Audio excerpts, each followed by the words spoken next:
Découvrez en avant-première le nouveau service d'InfoLive TV.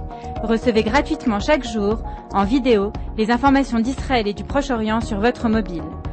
Pour vous abonner, entrez sur notre site www.infolive.tv et cliquez sur la bannière Service téléphone mobile. Vous regardez InfoLive TV, le journal du dimanche 29 juillet vous est présenté par Jérémy Devré-Bénichour. Les survivants de la Shoah doivent pouvoir vivre dans l'honneur. Ce sont les propos du Premier ministre Ehud Olmert qui est revenu ce dimanche en Conseil des ministres sur la situation des survivants des camps de la mort qui vivent aujourd'hui dans une situation d'extrême précarité. Olmert a annoncé que plusieurs millions de shekels seraient débloqués dans le budget 2008.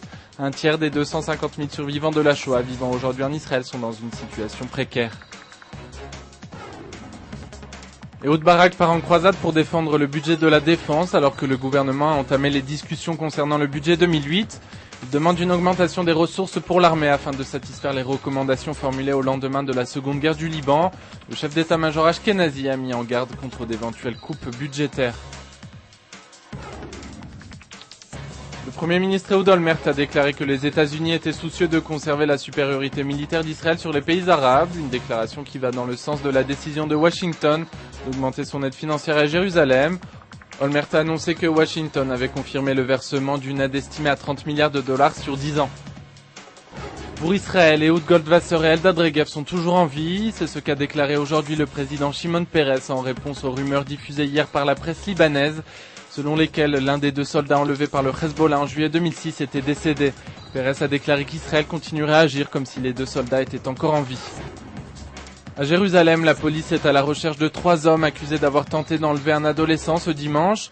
Le jeune homme a réussi à échapper à ses ravisseurs après être monté de force dans leur véhicule. Il s'agirait de 3 Palestiniens circulant dans une Volkswagen rouge. Inquiétude dans le monde de la finance alors que la semaine s'ouvre sur une baisse importante des valeurs boursières, une tendance qui suit la chute de la bourse américaine la semaine dernière. L'indice TA100 a ainsi perdu 3,9 points et l'indice Teltec des valeurs technologiques plus de 5%. Les sociétés immobilières ont également enregistré d'importantes baisses après une chute de 6 points la semaine dernière.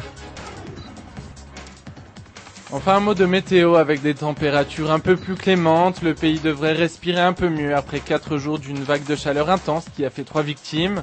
Le thermomètre ne descendra toutefois pas en dessous des 30 degrés. Enfin, retrouvez sur notre chaîne un reportage sur la marine israélienne qui s'est dotée de nouveaux appareils d'observation. Bonne soirée à tous en direct de Jérusalem.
Aujourd'hui, le monde entier parle d'Israël.